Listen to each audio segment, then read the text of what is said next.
A very good evening to everyone present here for the 66th Study Circle meeting. Today's topic for the meeting would be Principles in Civil Litigations Relating to Court Fees and Relief. And our resource person for the day is Ms. Deepthi Arivanithy, Principal District Judge of Erode. I now invite Mr. Murthy Kandaswamy, Advocate of the Madras High Court, to give a brief introduction of the speaker. On behalf of the Study Circle, I welcome our speaker of today's session, Ms. Deepthi Arivanithy, Principal District Judge of Erode, to enlighten us on court fee and relief. Our speaker, before joining with subordinate judiciary, was practicing law in Chennai, attached with the famous Sudha Ramalingam's office, and she was selected as district judge in the year 2014. And since then, she served as district judge in Trichy, Madurai, Tiruvallur, and now at Erode. Our speaker is also a writer and translator, and I was told that her translated version of Siva Puranam and Anbe Sivam in simple English is an excellent one. I am waiting to read that also. With this small intro, I request the speaker to commence this. Thank you so much, sir, for the introduction.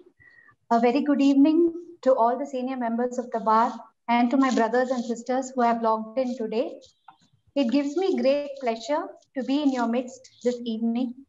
I sincerely thank Mr. Om Prakash, Senior Advocate, High Court of Madras, Mr. Shiva Shanmugam, Mr. Ashok Patti, Advocate, and the other organizers for having given me a wonderful opportunity.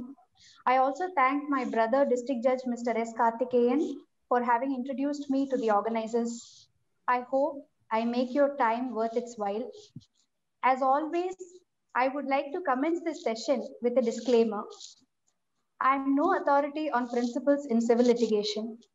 As a member of the Judicial Department, it has been my constant endeavor to try and equip myself and keep myself updated in the current trends of law. So if there is any error in what I am about to state, it is solely attributable to me.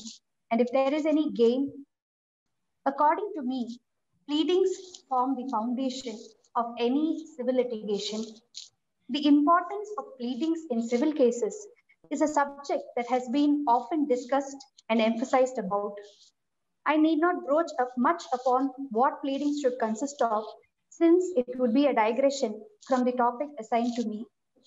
However, it is important to keep in mind that the relief sought for in a civil case is an important part of the pleadings. We have all heard of the maxim, ubi jus ibi remedium. In simple words, the maxim means where there is a right, there is a remedy. As legal professionals, it is our duty to identify the rights of the party aggrieved and to focus upon the remedy that is available to him under law. Only after embarking upon this exercise should we begin to draft the pleadings. Once we have a clear picture of the same, the facts that are required to establish the rights of the party and his consequent entitlement to the remedy can be brought forth in the pleadings in a clear and crisp manner. A clear and deftly drafted plaint is a treat to read and helps the judicial officer to focus on the actual dispute and also expedites trial. Now I would like to say as to what are the broad classification available for the remedies which we generally seek before the civil courts. So a broad classification would indicate the following types of remedies which is available for a civil wrong: damages, restitution, coercive remedies, declaratory remedies, provisional remedies, and curative reliefs. The remedy of damages refers to the compensation given by the defendant to the plaintiff in terms of money. The damages are further classified into compensatory, incidental, consequential, nominal, liquidated, punitive damages, etc. Compensatory damages are those damages that are claimed in lieu of the loss caused to the plaintiff due to the wrongful action of the defendant. They need not necessarily be limited to the damages that can be quantified. For instance, the suit filed seeking damages from the electricity board for the death due to electrocution when there is ill maintenance of the electricity poles and lines, etc. Incidental damages are those damages which are claimed to minimize the loss caused to the plaintiff due to the breach by the defendant. Consequential damages are those damages which are claimed by the party who has not breached the contract yet has suffered the loss due to the action of the other contracting party. Nominal damages are claimed in circumstances where there is no pecuniary loss suffered by the plaintiff due to the action of the defendant. However, when the breach is proved, the nominal damages have to be given to the plaintiff. Liquidated damages are those damages which can be quantified. For instance, when the loss can be assessed based on the account statements or books of accounts, etc. Punitive damages are the damages which are awarded by way of punishment to the party breaching the contract.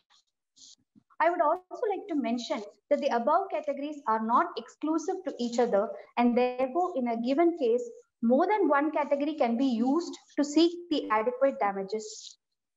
The next relief that is to be looked into is the relief with respect to restitution.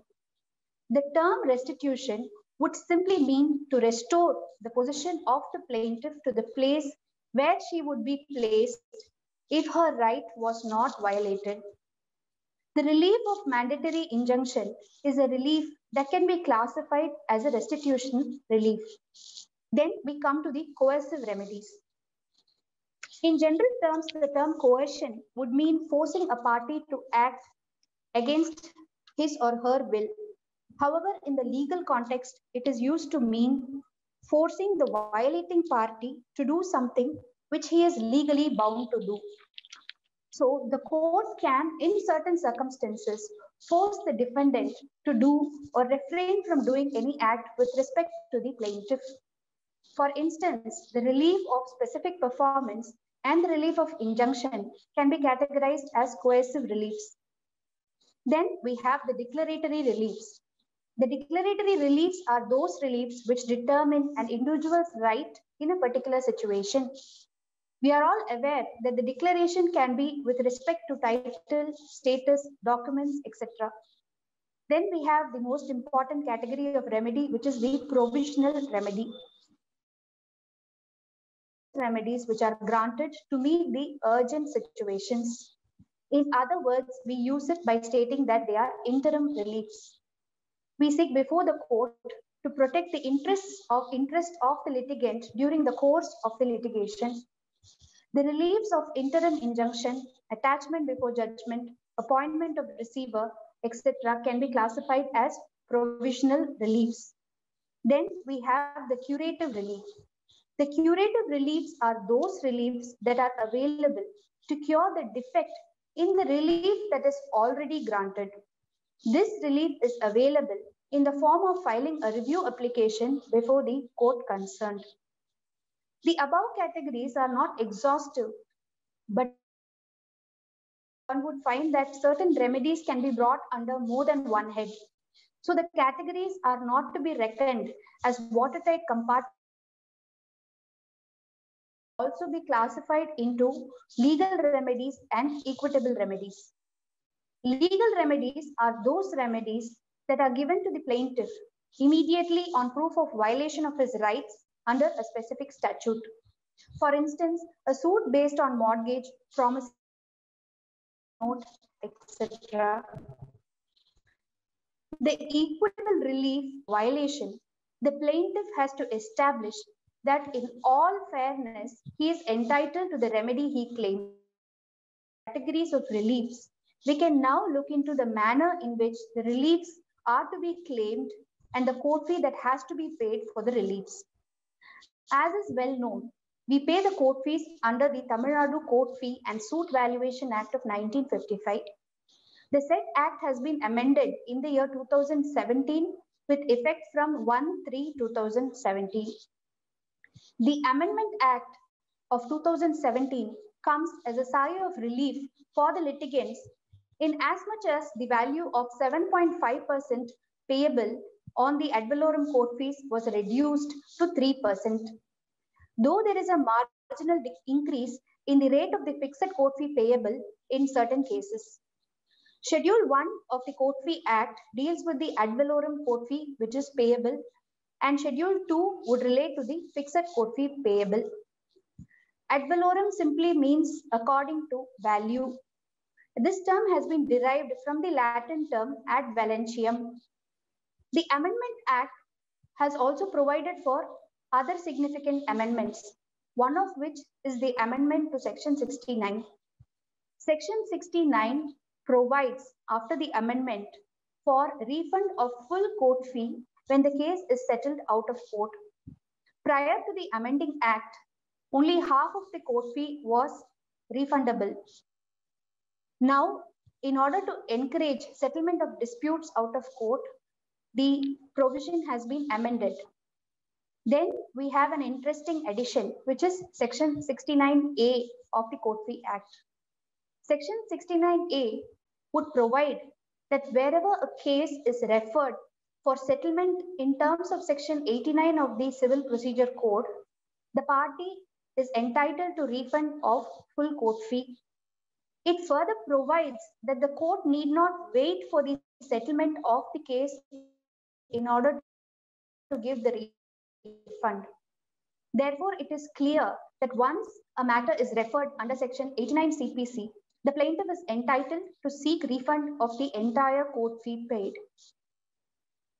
The Court Fee Act empowers a litigant to seek multiple number of reliefs. The same is provided for under Section 6 of the Court Fee Act. The court fee payable when more than one relief is sought for has been dealt with under Section 6 by distinguishing the manner of reliefs claimed. For this purpose, the reliefs are distinguished into three types. One being the distinctive reliefs, two ancillary relief, and three alternative relief. According to Section 6, subclause 1, when a suit is filed for multiple reliefs or distinctive reliefs based on a single cause of action, the court fee is to be reckoned on the aggregate or value of the reliefs. For instance, when a suit is filed for partition with the following prayers, the first being claiming the share of the plaintiff, the second, a settlement deed which has to be declared as null and void, thirdly, a prayer for permanent injunction against a third-party purchaser, and fourth, a prayer for mean profits. In this case, there are four distinct reliefs claimed in the suit, and therefore, each relief has to be valued separately. In cases where the relief is sought for against multiple number of defendants, the aggregate value is sufficient. A proviso to clause 1 would indicate that when the relief is an ancillary relief, then only the main relief need to be valued. For the purpose of understanding what an ancillary relief means, it is simply to be taken as a relief that is dependent on the main relief. For instance, a suit for specific performance.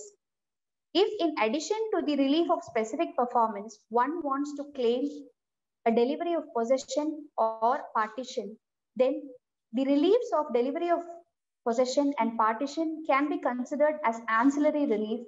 The reason being that only on grant of the relief of specific performance, the grant of the other reliefs, that is the ancillary reliefs, would arise. Therefore, if in a suit we claim for a specific decree for specific performance and in addition for delivery of possession, only the main relief, that is the relief relating to specific performance, needs to be valued. Now, clause 2 of section 6 deals with alternative reliefs. Alternative reliefs are those reliefs which are claimed in the alternate. Once again, we go to the example of a specific performance contract. In the specific performance contract, we seek for two types of remedies. One is for the specific performance of the contract, and the second is for the refund of the advance amount. In this case, it is clear that only one of the reliefs can be granted by the court. So it is an alternative relief. So when such an alternative relief is claimed from the court, only the relief which is of the highest value needs to be computed. There is no need to pay court fee separately for both the reliefs. So this is provided for under clause 2 of section 6. Then we have the distinctive relief based on different cause of actions, which is provided for under clause 3. So if in a suit, the plaintiff claims relief against the same person or different person based on different cause of actions, or claims different reliefs based on different cause of action, then what court fee has to be paid has to be looked into. The court fee is to be computed in the same manner as if separate suits were filed for each cause of action. So this is the manner in which the court fee has to be computed.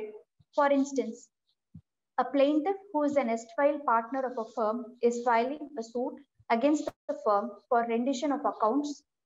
Further, he wants his share of the property which he purchased along with the other partners, and therefore he seeks for partition. And he also seeks for share in the profits of the firm.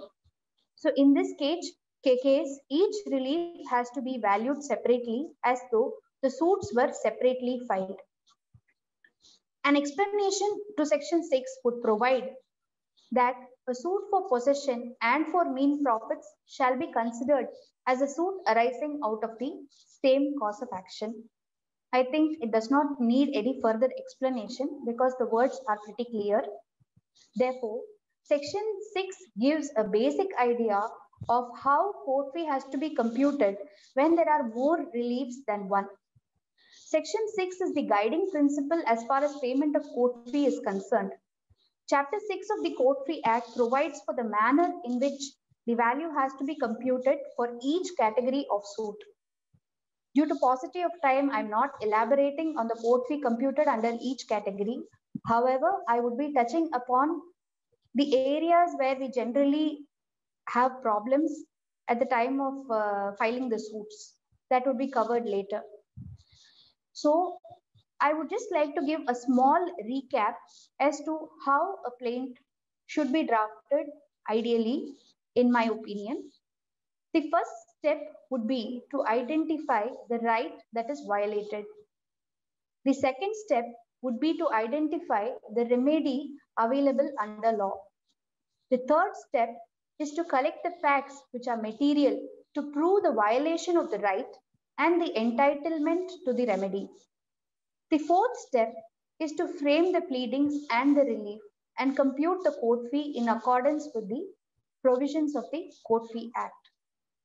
If so done, a plaint can be drafted in a clear and crisp manner, as I already stated.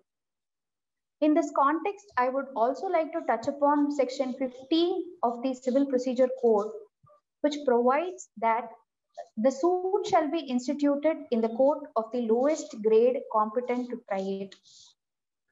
I strongly emphasize on this provision since the said provision has been included to benefit the litigants.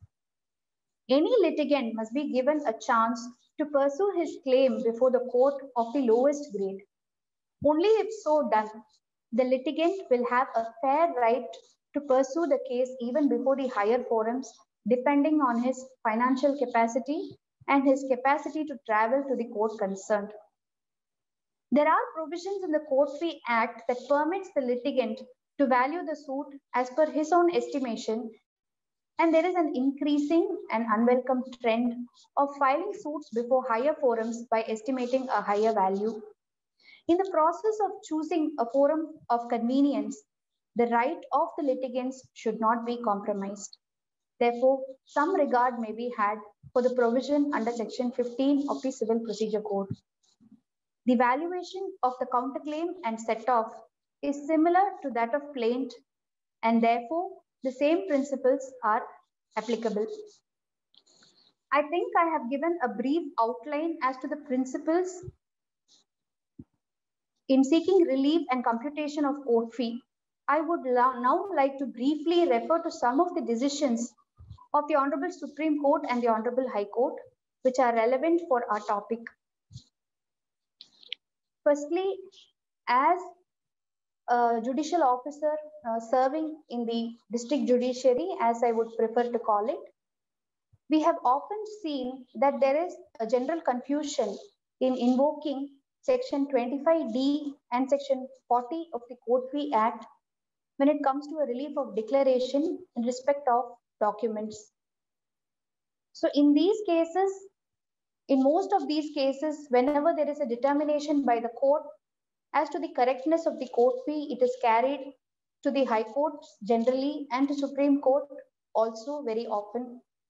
In this regard, I thought I must refer to a judgment which will be beneficial to all of us, and that is Chellakanna. One thing I would like to state to all the listeners is that I will be circulating the materials.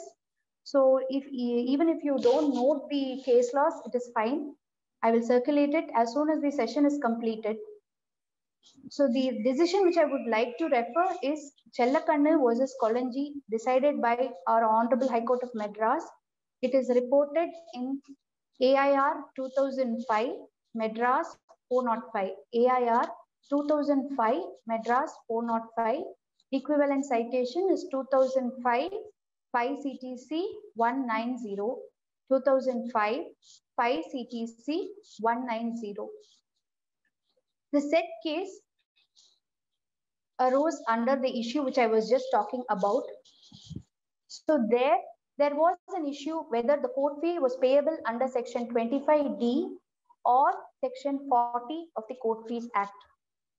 In that particular case, it was laid down by the Honorable High Court of Madras as follows. I would like to briefly state, I'm not quoting from the judgment, I'm just telling it in my own words. A plaintiff might seek to avoid the sale deeds if he is not a party to the sale deed. So here we are talking about a plaintiff who is not a party to the document which he is challenging. So a stranger to the document is not obliged to sue for its cancellation. Therefore, the court fee payable by a stranger to the document is under section 25D of the Court Fees Act. Now, where the party to the document is suing, then he must first obtain cancellation of the instrument before any other relief. I may sue or I may challenge the document on any ground. It may be fraud, it may be coercion, or it may be any other ground, misrepresentation or whatever ground. However, when I am a party to the document, I have to seek for cancellation of the document. So when I have to seek for cancellation of the instrument, I have to automatically value the suit under section 40 of the Court Fee Act. So even where there is no prayer regarding the cancellation of the instrument, the suit is impliedly taken as a suit for cancellation. So says our Honorable High Court of Madras. Justice Bhanumati has answered this question and she has laid down the law in this regard. This particular judgment of the Honorable High Court has also been reiterated by the Honorable Supreme Court, and the said decision also will be referred to by me shortly. So this is regarding section 25D and section 40 of the Court Fees Act. For the benefit of our audience, once more I would like to state that when a third party challenges a document, then the valuation has to be under section 25D of the Court Fees Act. When the party to a document is challenging the document on any ground, the valuation has to be as per section 40 of the Court Fees Act. Then we have section 12 of the Court Fees Act, which is an important section and deals with how the deficiency of the court fee has to be determined by the court. In this regard, I would like to refer to the decision of the Honorable Supreme Court in Ratnavarma Raja versus Srimati Vimala, AIR 1961, SC 1299. AIR 1961, SC 1299. In this case, the question raised was whether a defendant can file a revision petition against the order of the trial court which determined that the court fee paid was correct. So in this matter, the apex court held that the payment of court fee is essentially a subject between the plaintiff and the court. Though the defendant has a right to bring the deficiency to the notice of the court, The deficit court fee alone does not entitle the defendant to ask the court to throw out the case of the plaintiff. It was also held that, except in cases where the jurisdiction of the court is affected, the defendant cannot maintain a revision in respect of court fees. This decision was subsequently reiterated by the Honorable Supreme Court in yet another case, that is A. Nawab John and others versus V. N. Subramaniam, reported in 2012, 7 SEC 738, 2012, 7 SEC 738. In this case, the Apex Court reiterated the principle in the 1961 case. In fact, the Supreme Court went to a further extent and stated that Section 149 of the CPC mitigates to a certain extent the effect of Order 7 Rule 11 CPC and Section 4 of the Court Fees Act. It is observed that the plaintiff has a right to prefer an application for extension of time to pay the court fee under Section 149 CPC even beyond the period of limitation, and the receipt of the court fee is only a subject matter of discretion of the presiding officer. So this was held by the Honorable Supreme Court. In addition to these two decisions, there is one other decision of our High Court, Honorable High Court of Madras, which is relevant. That is SNS Sukumaran versus C. Tangamuttu, reported in 2012, 5 CTC 705. This is a case which went on reference with regard to framing of a preliminary issue with respect to the deficiency of court fee. So in this case, the division bench of the Honorable High Court of Madras held that Section 12 subclause 2 of the Court Fee Act would prevail over Order 14 Rule 2 CPC, and therefore any issue pertaining to the deficiency of court fee has to be decided before letting in evidence and before deciding the suit on merits. So this is the principle laid down by the Honorable High Court of Madras. So the principle emerging from these three provisions essentially is that the defendant does have a right to question the deficiency of court fee before the court. And in terms of Section 12, subclause 2, the court is under an obligation to decide the sufficiency of the court fee before letting in evidence or deciding the suit on merits. Thirdly, if the jurisdiction of the court is not affected, then the defendant cannot maintain a revision application before the Honorable High Court of Madras with respect to the sufficiency of the court fee. Another principle which has emerged from the above decision is that the law relating to court fee and suit valuation was never intended to be used as a tool by the defendant or any party to avoid the decision on the merits of the case or to delay the suit in the name of raising questions regarding valuation. The defendant has a right to question the deficiency of court fees, and the same has to be decided as per Section 12 subclause 2 prior to the trial. So there are some other decisions which I would like to mention in the passing, and if you all find time, you can just go through these decisions. They are Sujir Keshav Nayak versus Sujir Ganesh Nayak, reported in AIR 1992 SC 1526, AIR 1992 SC 1526. Then there is J. Vasanthi versus N. Ramanikantammal, J. Vasanthi versus Ramanikantammal, AIR 2017 SC 3813. The decision in J. Vasanthi's case is what I was referring to when I was talking about Section 25D and Section 40 of the Court Fees Act. The said decision has been given by the then Chief Justice of India, Justice Deepak Mishra, and he has dealt with both Section 25D and 40 and also Section 12, subclause 2 of the Court Fees Act. Then there was an interesting decision which I came across relating to how an appeal has to be valued when the plaint is rejected. It has been dealt with by our Honorable High Court of Madras, judgment of Justice R. Subramaniam, wherein in the case of L. Ratanchand Sharma versus Dr. A. Shanmugasundaram. It is reported in CDJ 2017 MHC 5243. CDJ 2017 MHC 5243. The said decision can also be looked into whenever you find time. The next proposition which I would like to emphasize upon is regarding whether a relief of partition or delivery of possession can be claimed in a suit for specific performance in terms of Section 22 of the Specific Relief Act. So this is dealt with by the Honorable Supreme Court in the case of P.C. Varghese versus Devaki Amba Balambika Devi.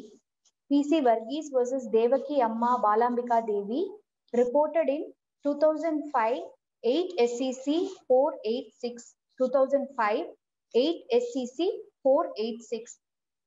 Answering the question in affirmative, the Honorable Supreme Court would say that the only precondition that is prescribed is that the relief of specific performance has to be granted prior to granting the other ancillary reliefs. Then we can go into the question whether the plaintiff can relinquish a portion of his claim if the defaulting party is not capable of performing the whole contract. This question, I think you can also have reference to Section 12 of the Specific Relief Act in this case, and we can refer to the judgment of our Honorable High Court of Madras in A.L. Parthasarathi Mudaliyar versus Venkata Kondaya Chettiar, reported in AIR 1965 Madras 188. AIR 1965 Madras 188. In this case, the Honorable High Court of Madras would state that a portion of the claim can be relinquished by the plaintiff.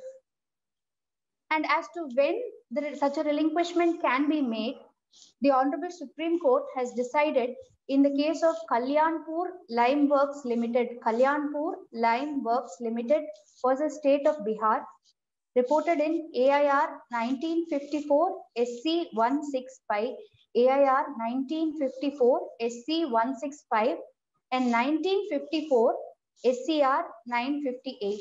That is the equivalent citation. That is 1954 SCR 958. These two decisions can be helpful whenever the plaintiff wants to relinquish a portion of claim if the defaulting party is not capable of performing the whole contract. Another question is, can courts mold reliefs by taking into consideration the subsequent events? This has been answered by the Honorable High Court of Madras in the case of Ranganatha Mudaliyar versus M.S. Yaqub Khan. Ranganatha Mudaliyar versus M.S. Yaqub Khan, reported in 1983 2 MLJ 191. 1983 2 MLJ 191. The principles that were laid down is that normally the courts must shape its decree in accordance with the cause of action on the date of institution. But if during the pendency of the case, there is some event that arises which renders the cause of action non-existent, then such subsequent event can be taken into consideration for molding the relief. Then we come to the question as to whether a relief not claimed by the plaintiff in the suit can be granted by the court. Answering in the negative, the Supreme Court has, in the case of Trojan and Company Limited versus N.N. Nagappa Chettiar, reported in AIR 1953 SC 235, AIR 1953 SC 235, held that if the relief is not specifically claimed by the plaintiff, then such a relief cannot be granted to the plaintiff.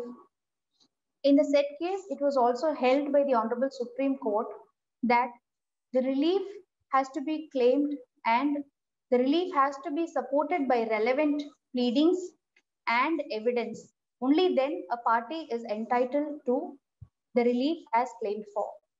This is the proposition that is held by the Honorable Supreme Court. I do not want to bombard you with many more cases, but in essence, I thought these decisions will be useful for our day-to-day court practice.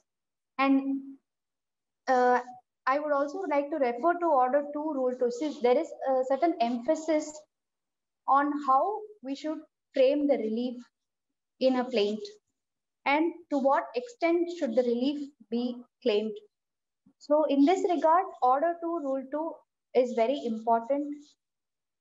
Order 2, Rule 2 of the CPC provides that the suit has to include the whole claim and the plaintiff can relinquish, and further it would provide that a plaintiff can relinquish a portion of the claim, and once relinquished, the plaintiff cannot subsequently sue for the relinquished claim.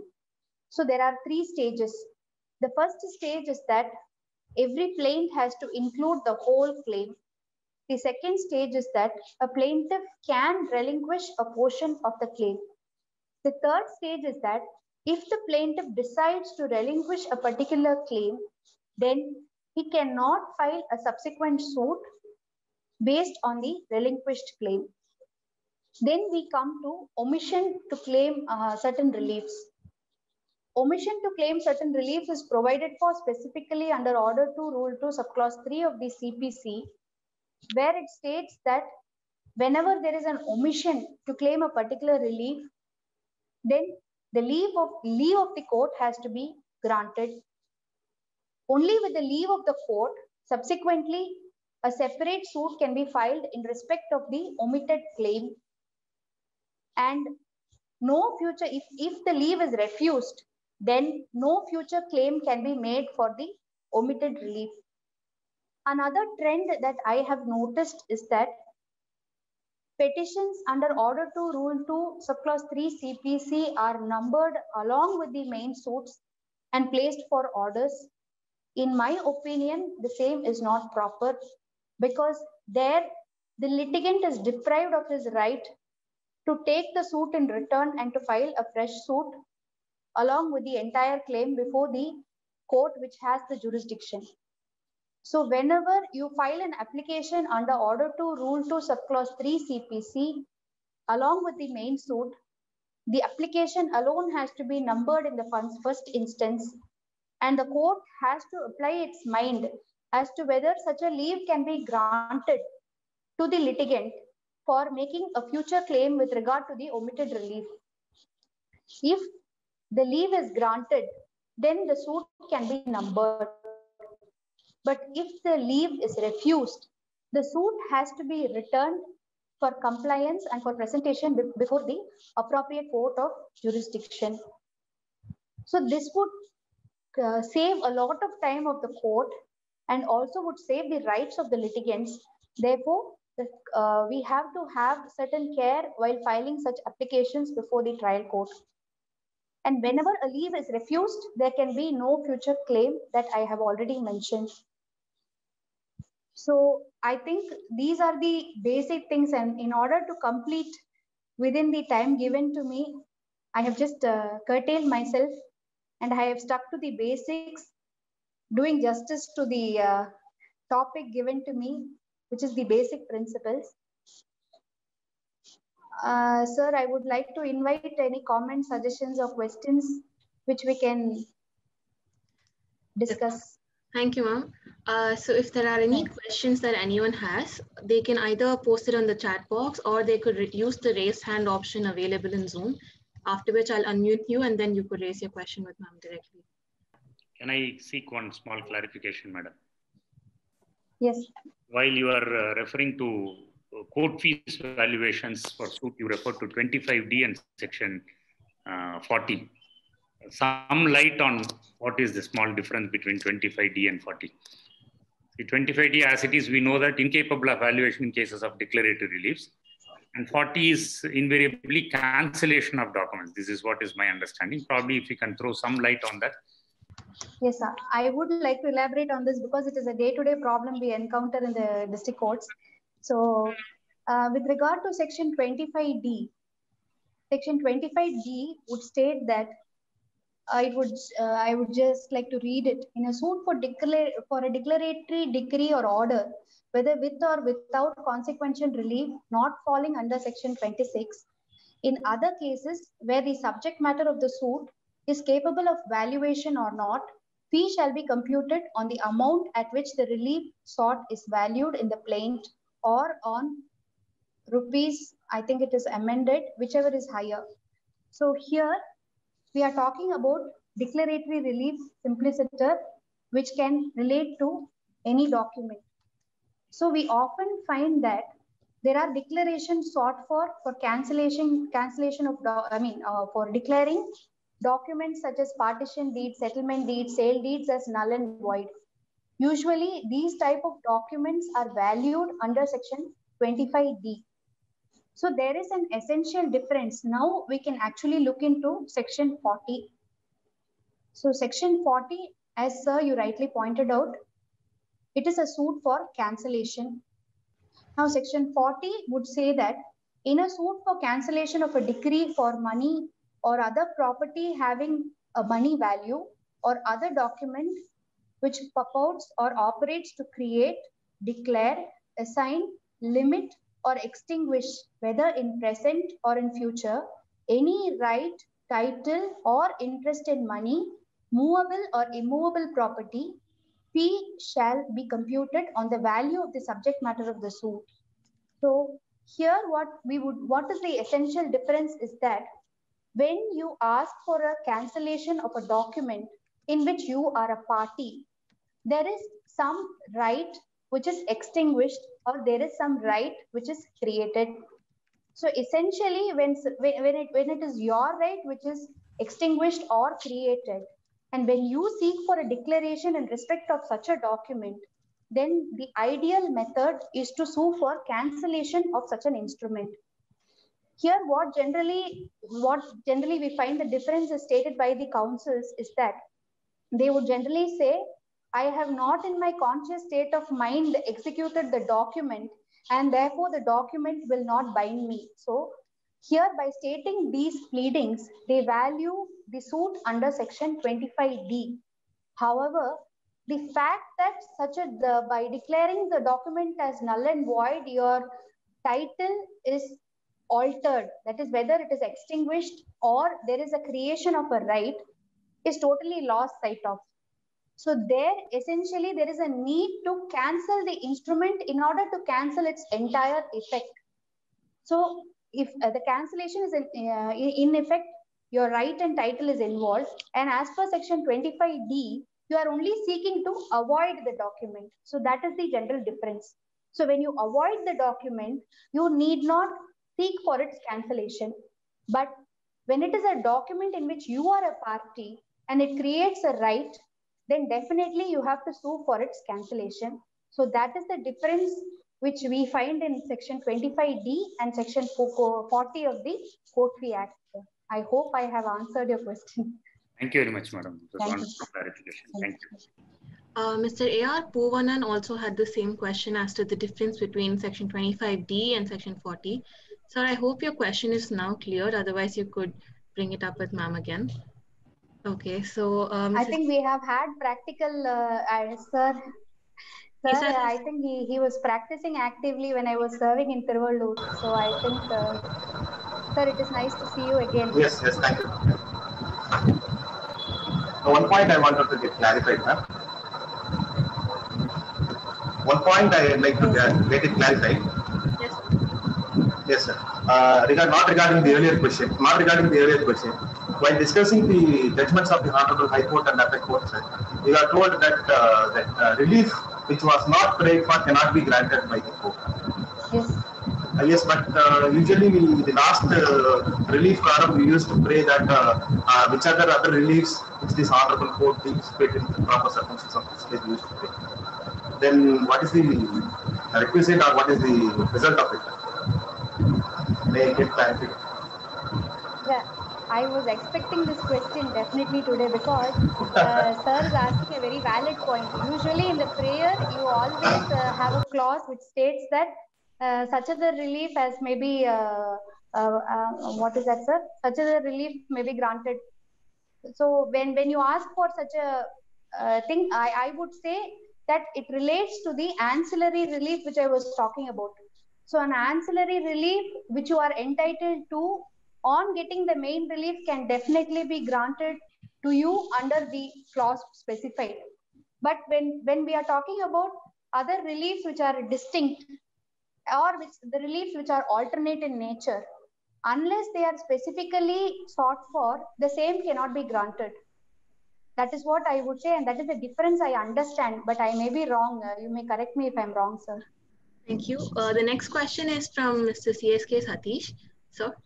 And thank you, madam. Very kind of you on behalf of our study circle and our members for your enlightening speech. Madam, my query is with regard to, in case of licensees, if a property is let to some third person on license basis and the license period is expired, the licensee continues to remain in possession. Once the license period is expired, the licensee continues to remain in possession, which is not permissible because the license is only a permission to occupy the premises during the period. Now, after the expiry of the license period, his possession becomes wrongful. When the licensor wants to take back the property, the normal difficulty we have faced, in your rich experience, you would have also seen that we will be called upon to pay court fee as if we are seeking recovery of possession. Now, my query is that as far as recovery of possession is concerned, section 29 and 30 of the Court Fee Act. Yes. 29 and 30 of the Court Fee Act governs about recovery of possession. 29 is for under Specific Relief Act and 30 is not otherwise provided. Now, there is another provision in section 53 of the Court Fee Act. 53, when not otherwise provided. 53 yes. Procedure, suit not otherwise provided for. Now, the difficulty which many members of the bars are facing is that the licensee who committed a wrong act of overstaying the premises is making me to pay more court fee. The fault is not mine. Yes. He overstayed. And another thing is, just I seek your valuable opinion regarding this recovery of possession under 30, because once we give a property on license, we are only giving permission for a person to occupy. Yes. It is like a case of tenancy. If a tenant is there, he is deemed to be occupying the premises, but possession continues to be with me only, landlord. Similarly, a licensor, when he permits a licensee to occupy the premises, the possession continues to remain with the licensor. Madam, I seek your valuable opinion regarding this 30, how it comes to become a recovery of possession very next day, the license period gets expired. Sir, on this aspect, I have gone through a judgment of the Honorable High Court of Madras, which throws some light. Yes. But I think it does not talk about section 53, but there is an essential difference which is provided between section 29 and section 30 in that particular judgment, which I have not noted today, but I will definitely note it and I'll circulate it to you. But therein, they would just say that when it is a third party seeking a possession in respect of property, then the valuation can be under 30, and if not otherwise under section 29. But on this aspect of application of 53, I would say that I am not very conversant with what the position of law is. But I can definitely look into it. It appears to be a very interesting point, which I think can be looked into. So I'm afraid presently I'm not able to offer. No, very kind of you, madam. I will be very eager to get your valuable opinion. Because yes, the reason for me to ask this question is, Because normally the court fee is supposed to be charged from a litigant who is entitled to get the relief. Here, the defendant commits a wrong of overstaying. I have been made to pay money. Thank you, madam. Very kind of you. Yes, sir. Thank you. Thank you, sir. Mr. Murugesan, advocate, has 3 questions for you. I'll read them out. The first question being, can a party in person file the suit before the court? Second, how to know the court fees and suit valuation without the assistance of an advocate? And 3, whether there is a remedy available to ordinary citizen or not? Sir, a party in person can definitely file a suit before the court. And as far as the Tamil Nadu Court Fee and Suit Valuation Act is concerned, you have specific schedules which provide for the manner in which the court fee has to be calculated. And you have the specific sections which also gives you an idea as to what court fee has to be paid. And as a member of the district judiciary, I would say that we are here to serve the litigants, and definitely a party who comes before the court has to get justice, and that is why we are serving. We are actually doing service for the litigants, not for any other persons. He further asks if there is any fixed mathematical formula to calculate court fees. Of course, you have to go through the schedule. The schedule, I have spoken about the ad valorem court fee, which goes to Schedule 1, and the fixed court fee that is payable refers to Schedule 2. And both these can definitely guide you to pay the correct court fee. And if you have further clarifications, you may definitely approach the court office wherein you intend to file the suit. And definitely they would also be able to guide you as to what is the exact court fee payable. Thank you, ma'am. If there are any questions, you can kindly post that in the chat box, or you could raise your hand. Incidentally, because Mr. Satish was asking about this application of Section 53 of the Court Fee Act, I would also like to get your comments with regard to Section 25cc and Section 30 of the Court Fee Act, which provide that whenever a defendant files a written statement with a plea of adverse possession, he has to pay the court fee.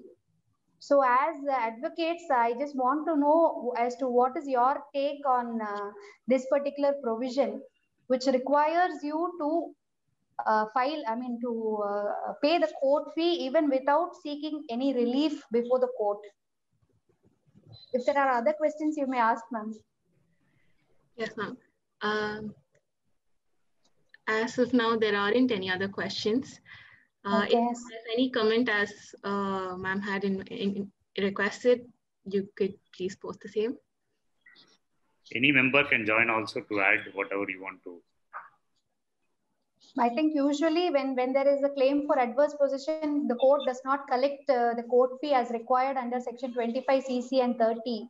But definitely this is a matter to be looked into, and it has to be decided by the higher forum whether it is constitutional or not, whether such a thing can be done or not. So I would like you to get grab the first opportunity that you get and ensure that the position of law is settled in this regard. Ma'am, I have a small clarification there. Yes. Our Satish had provoked a question stating, when I have not committed any fault, why should I pay the court fee?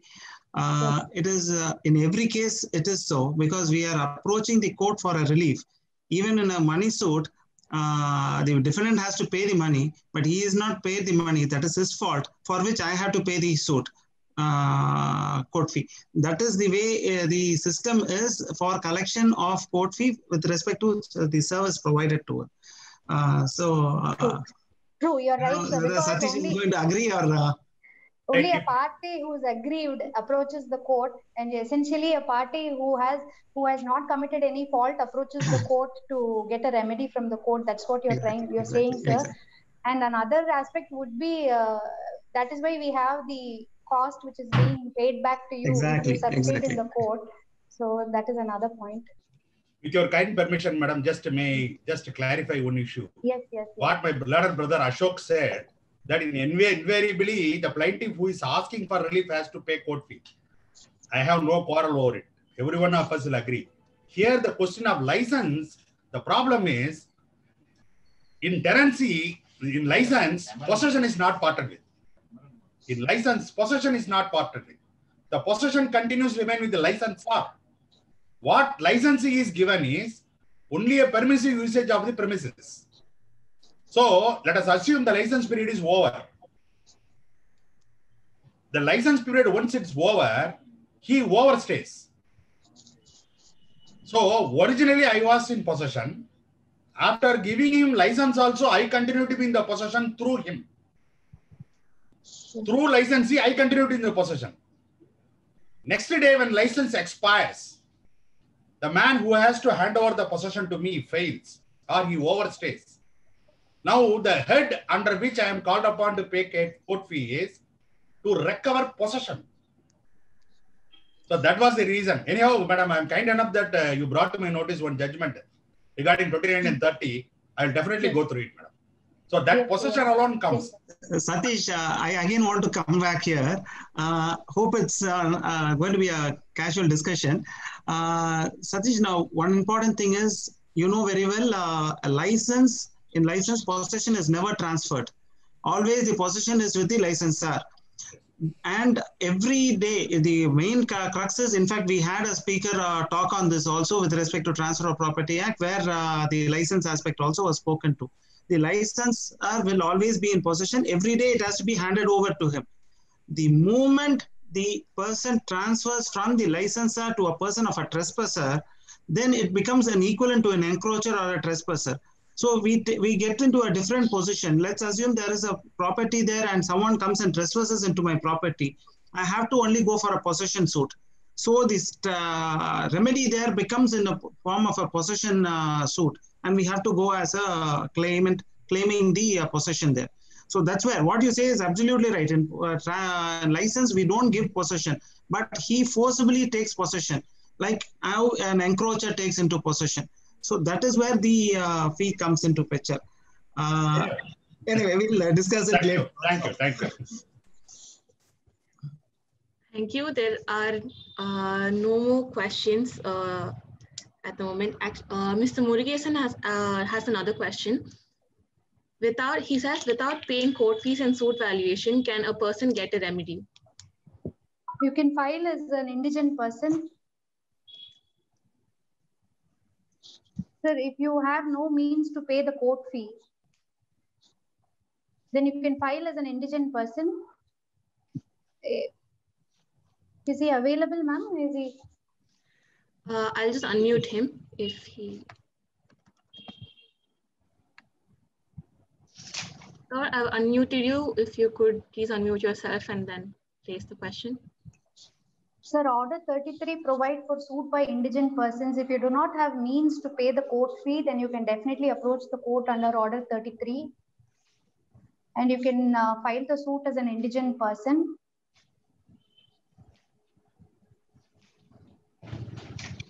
His audio is not connected, so probably we will not be able to hear him. Okay. He's there on video. I think in substance, I have answered his question. So yeah. Maybe. Thank you, ma'am. That's the end of the question answer session. I would now like to invite Mr. Ashok Pati to give the vote of thanks for the day. Today's session was very enlightening, and it has always been a pleasure talking about civil law and the procedures thereon. It is always interesting, and never-ending doubts would always arise out of this subject. And we need to thank the speaker of the day today. And she was very kind enough to accept the request of us to speak on the subject. And she made it very simple. In fact, the coordination part for me with her was as simple as taking a glass of water. Ma'am, thank you so much for being present here. I know that as a PDJ, you will have a lot of other work. And in spite of that, you have taken time and been present here and also answering all our questions. And thank you so much. And thanks all the audience for being present here in large number. Thank you one and all. Thank you so much. Thank you.